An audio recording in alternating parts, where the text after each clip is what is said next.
So an inguinal hernia is a hernia in the groins. A hernia itself is where part of something is protruding or pushing through a muscle wall, for example, and then ending up somewhere it shouldn't be. And inguinal hernias are hernias that are in the inguinal region, which is the groin regions in both males and females.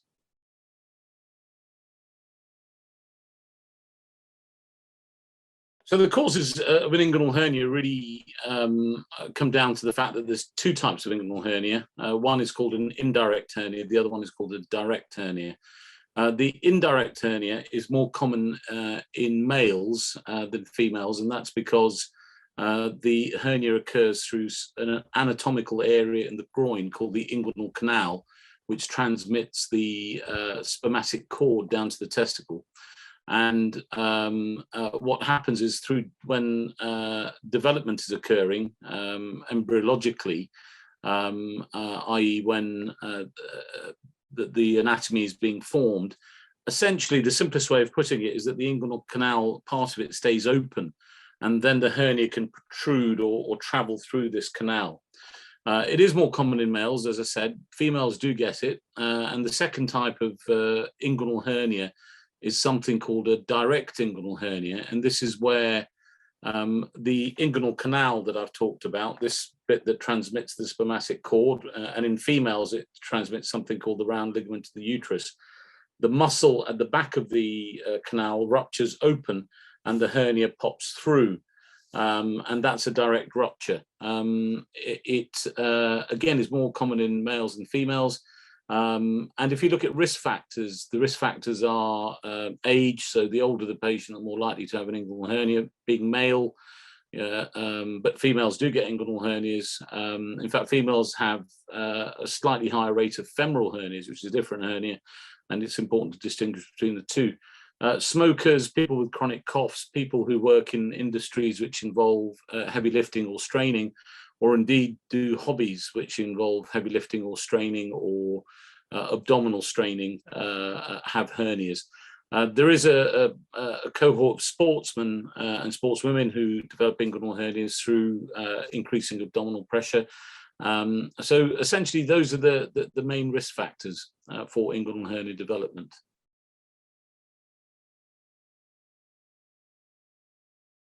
So this is an interesting point. I mean, in this day and age, I think everyone realizes that there's pressures and lots of financial pressures on, let's say, the National Health Service.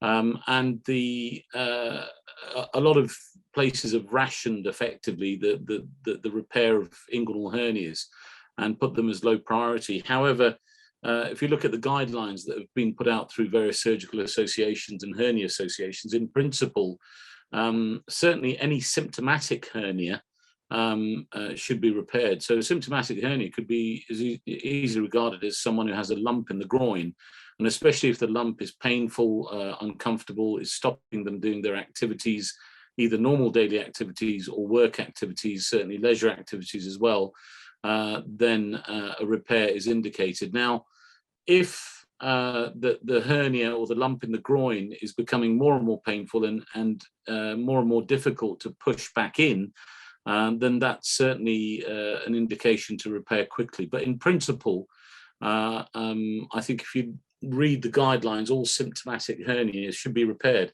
The risk of leaving the repair alone is that the hernia could get bigger.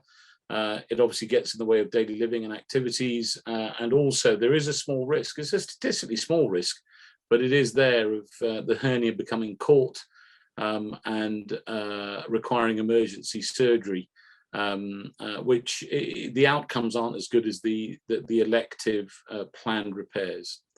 So in principle, I think all hernias, but certainly the symptomatic ones with a lump, pain, and hernias that are getting in the way of working or living activities.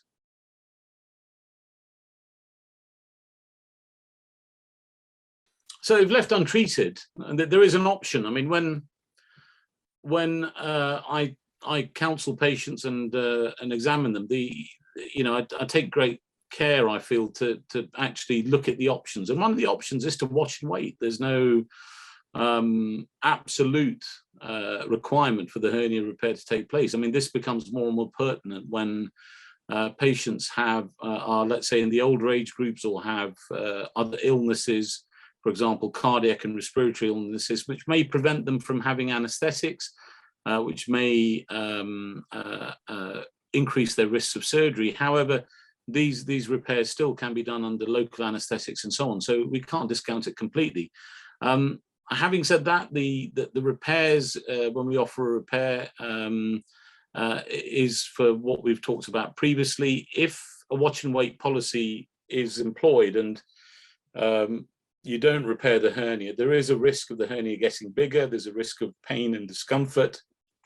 There's a risk of reduced activity, and especially in the older age groups, I see a number of patients who have their hernias repaired, and they notice a wonderful positive effect on their quality of life in the way of mobility, doing activities, and keeping mobile, which is very important as you get older. The other possible risk of leaving a hernia without repairing it is there is a small risk, and it's a statistically small risk, because there's a lot of people with lots of hernias out there, and it's a small number of people who unfortunately have hernias that get stuck and don't go back in, and then the hernia starts becoming swollen. It slowly loses its blood supply to the contents of the hernia, and then an emergency operation is required.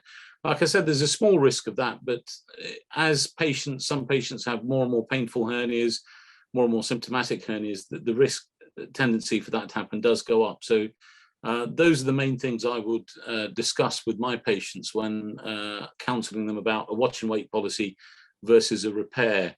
And certainly, even if the initial decision is a watch and wait, then it really is monitoring the symptoms.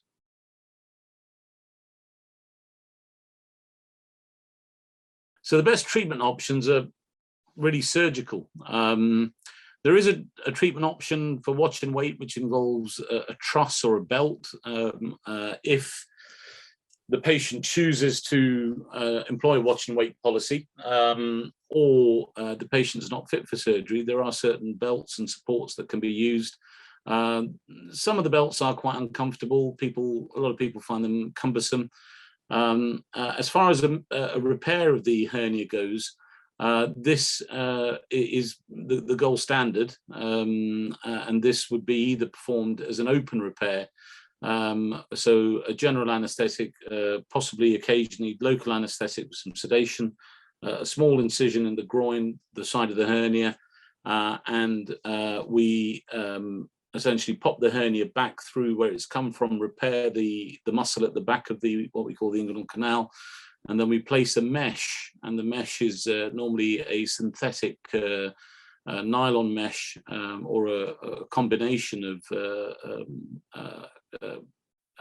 substances, not substances, a combination of nylon and polyester, which then sits at the back of the inguinal canal on the muscle, and it stays there permanently. It's normally day case surgery if the patient's fit and well. The other option is a keyhole repair, where we use 3 more small incisions, and we go in with a keyhole, but it does involve some dissection and separation of the muscles before we get to the hernia. And again, we use a mesh. And this, it's throughout the years has been proven, both the open repair and the keyhole repair have been proven effective in treating inguinal hernias. There are potential risks and complications of hernias and of hernia repairs, I mean, these can be discussed when we essentially see patients, or I see patients and counsel them for a repair.